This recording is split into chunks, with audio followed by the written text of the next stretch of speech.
What's up, guys, and welcome back to 8 Count.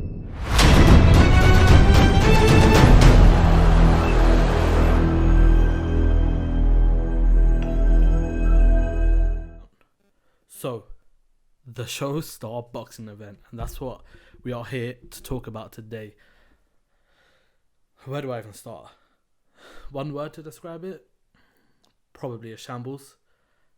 From the jump, it was just everything had gone wrong.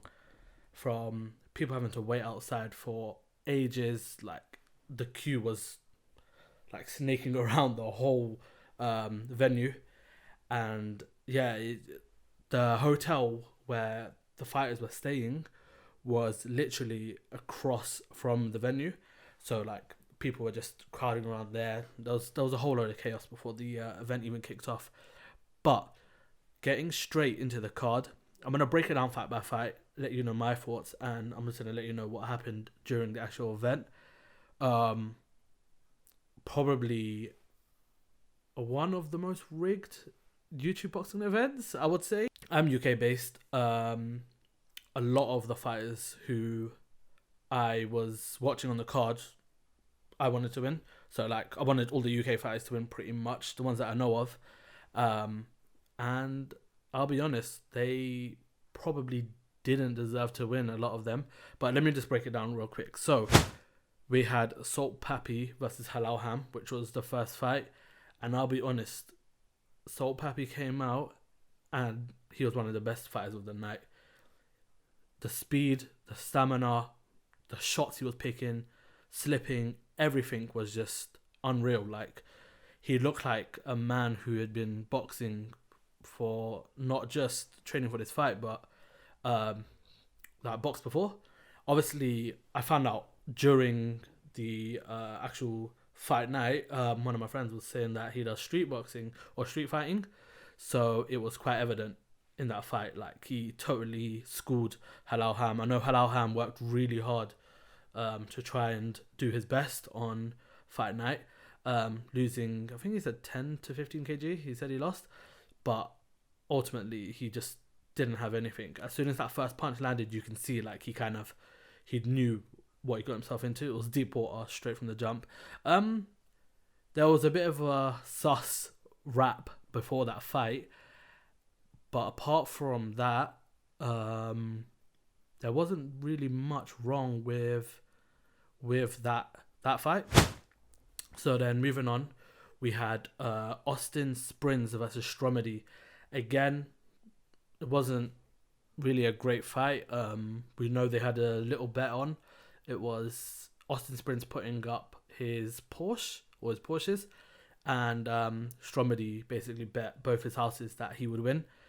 And it started off like quite interesting because I know Stromedy had been sparring. He fought Bryce Hall before Bryce Hall's fight against Austin McBroom, and he started off the fight like quite slowly, but as the rounds progressively went on, there was just no match. Like, he was picking shots, and I was actually surprised. Like, I know they both gassed a lot, but Stromedy just totally wiped the floor with him.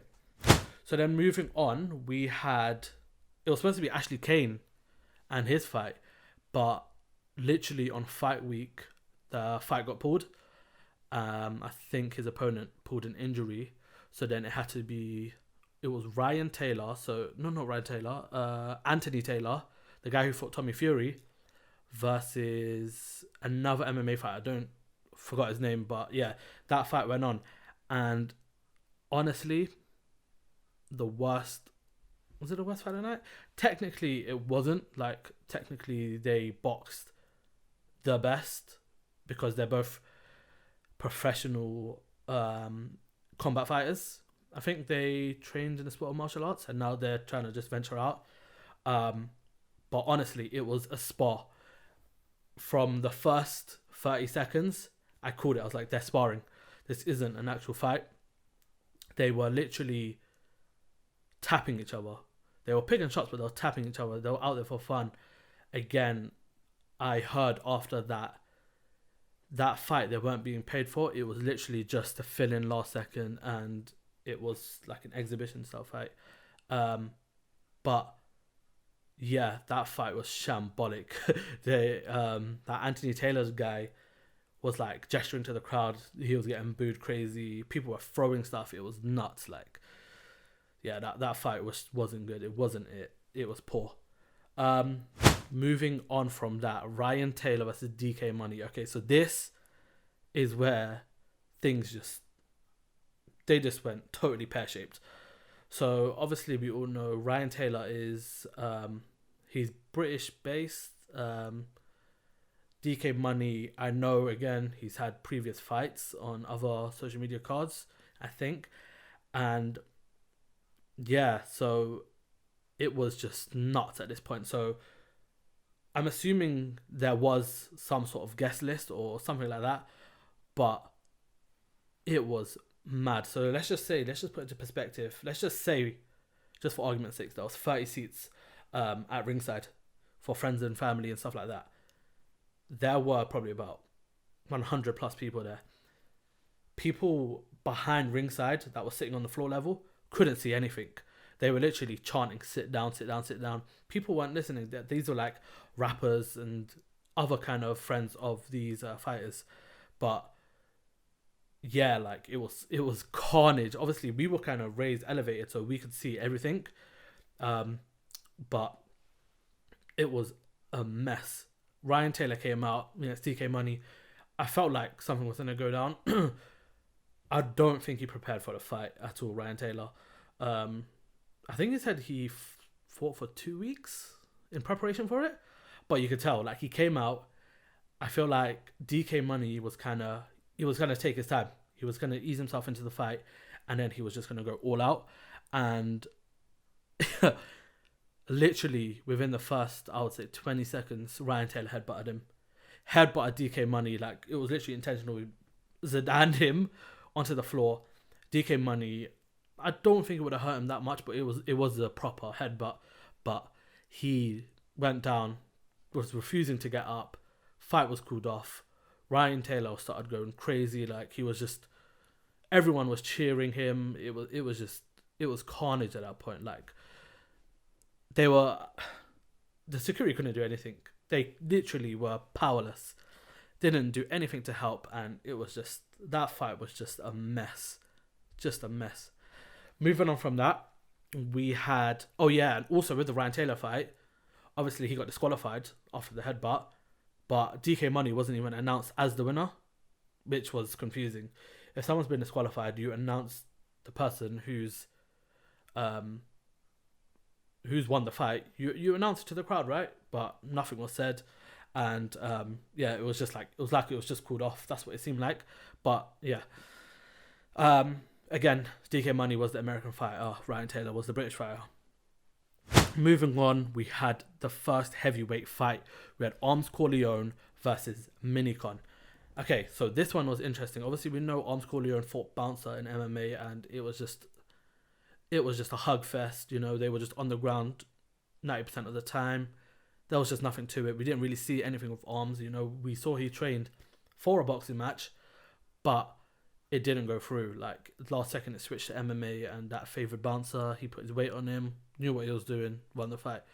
This fight was his first boxing fight, and we all thought he was going to come out and just annihilate this Minicon guy. You know, I even thought as well, like, I saw some footage of Arms, saw some footage of Minicon, didn't know much of Minicon, and I just thought it would just be like, you know, just walk in the park. But Minicon was the better fighter, hands down. I don't know what Arms was doing. Honestly, couldn't tell you. It wasn't anything that I expected. Like, he was hopping around. They both naturally just gassed out. Minicon was definitely the aggressor. He put the punches on him, hit the cleaner punches. Like, he was just outright the winner, and they gave Arms the win. Arms was so finished after the fight, he literally had to get taken out on a stretcher. He was given oxygen and he was just out on a stretcher, and Minicon was just chilling in the ring. Obviously, like, it's quite obviously when you're preparing so hard for a fight, and I don't know what level that these guys want to take it to, but with something as unfair as that, it's crazy. It's crazy. But yeah, that fight happened. I don't think combat sport is for arms. Like from the two fights now that I've seen, obviously, if he wants to take it seriously, which I do think he did, I'd suggest that he gets a boxing trainer. I don't think he had a boxing trainer, but yeah, like, what can you say? Again, it was an outright win for Minicon in my opinion. Next fight, we had Kristen Hamby versus Vitali. So, okay, this one has had one of the biggest build-ups out of all the fights on the cards. I know they were friends like a few years back, and then stuff happened, and yeah, long story short, it just kind of cut through. But this fight again, Kristen Hamby, everyone thought was just going to come out wipe Vitali. Vitali made it clear he was trying to finish the fight in 60 seconds, and he had only trained for 44 days prior to the fight. So everyone was thinking, all right, he's just going to go all out, guns blazing, just try and swing for the head and just take him out. But shocker, absolute shocker. Kristen Hamby had Vitali composed, like hitting punches. He was the bigger guy. He had 20 kg on him or something stupid like that. But for someone who trained for 44 days, like, I was quite surprised by Vitali. Like, obviously there was no like outright technique or anything along those lines, but at the end of the day, he went out there, he survived the time, he took 3 headbutts, 3, no fight disqualification for Kristen Hamby, and what was the outcome? A draw. It was just a shambles. No one knew what was going on. After the first 2, should have been disqualified. You don't keep headbutting someone and you're allowed to fight. It doesn't matter about whether or not Vitali went down. He got headbutted 3 times. Kristen Hamby wasn't doing anything. He was just bouncing around the ring. He wasn't trying to win this fight, in my opinion. And Vitali was hitting him with the bigger shots. Vitali was outrightly the winner in that fight. And yeah, I mean, what can you say? It's, again, another shocking decision from the judges. Moving on now, the co-main event. We had King Kenny versus Face Temperrr. I'm going to say straight away, fight of the night. 100% fight of the night. Both fighters had technique. They knew how to throw a punch. They knew how to slip a punch. They had good defense. It was just the most professional fight on the card. I'm not saying that they fought professional level, but it was the most professional fight on the card. Kenny looked super good. He looked super good in terms of his attack. You know, he was moving nicely. He was throwing punches. He was hitting punches, and like he in terms of being offensive in a fight, he had nailed that to a T. In terms of his defense, non-existent. Nothing was there. Temperrr he showed a lot. Like, people thought he was going to come in and be an absolute no-show. But everyone forgot that he had a combat sport background. And he was training with Virgil Hunter's nutritionist, who I believe is trying to be a boxing trainer now. So it was quite interesting. Temperrr, he won for me. I feel like it was like 2 rounds, and then the last decisive round. For me, FaZe Temperrr won that. I was shocked. Sajid was shocked. Daps was also shocked. YST, he was shocked. We didn't know what was going on at this point. That's 3 fights now where the Americans should have won, but they didn't win. And it was at that point where people were like, yeah, this is a shambles. Well, not like that actually, because the crowd were quite beta squad positive. So there was a lot of NDL chants. People were so happy when Kenny won. I just sat there like, he did win, according to the judges, but I feel like it's not a win which he knows deep down that he won. But yeah, like, he released a video saying that he thinks he won. Obviously, he was given the win, but yeah, and he's called him out for a rematch. He said, if you don't think I won, I'll rematch you on your own soil. So, and that would be in America. So then Temperrr responded by saying he's not rematching him. He's also contested the result. So we're now awaiting the outcome of that to see if it's overturned or to see if a draw is given at least or anything along those lines. And we wait to see what happens. I was surprised with both fighters, better than I expected, and ultimately it was the best fight of the card. We called it beforehand. We knew it was going to happen, and yeah, good fight. And I think they both have quite a good career in this social media boxing. Now, moving on to the main event. Okay, so Deji versus Alex Wasabi. Everything was riding on this for Deji. He had put in the work. We saw that his physique was trimmed down. He was running. He was doing everything right. We found out that he switched coaches 6 weeks before the fight. And honestly, when I found that out, I only found that out on the week of the fight. But when I found that out, I just knew it wasn't enough time. Alex Wassabi, all props to him. He looked good. He looked decent. From the person we saw fight FuziTube, where he got knocked out in one punch, he's a totally different fighter. He was always on the front foot. He was pushing. He was aggressing. Never once did I think that he was going to lose that fight from round one. Deji, to be fair to him, his defense was fantastic. Like, the way he was slipping punches, like, it was all good. But the only thing that let him down was letting them hands go. The one thing that Deji was known for before this was he would just swing. He would throw his punches, and he was a heavy hitter. This fight, we got the defensive style of Deji. We didn't get the offensive style of him.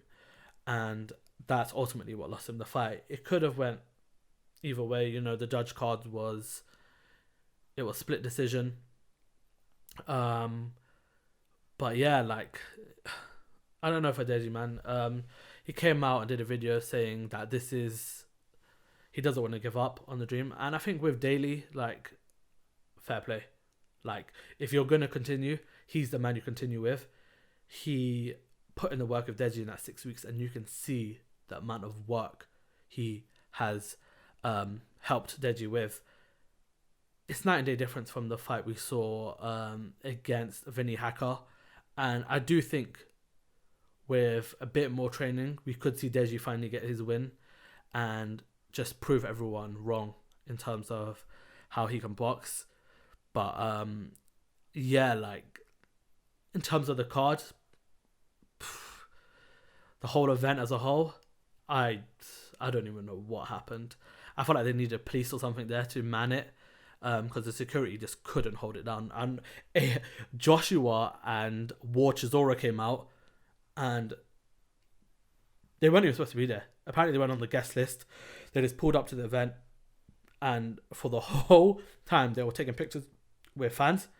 Like, they were sitting, they didn't even sit down. They were by the ringside, and they were just lifting up the barrier, taking pictures of fans, taking videos, bringing them in, speaking to them. They were doing quite a good thing. Like, the fans were happy, stuff like that, but it was just causing absolute mayhem. It was nuts.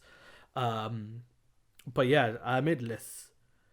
Yeah, like, yeah, everything I said, I stand by. The event wasn't amazing. People said it's the worst boxing event, coming from the social media side of things, and you can't argue with them. Like, it was really bad. It was very rigged, and yeah, apparently the board wasn't anything to do with Showstar themselves. So they've said anybody who thinks that they were unfairly treated in terms of their result, then they can contest it, and then they will be able to see what the outcome is. But yeah, I'm looking forward to the next YouTuber boxing event. Might break down some of these fights because some of them were quite interesting, and they'll be good to watch back and watch it with you guys.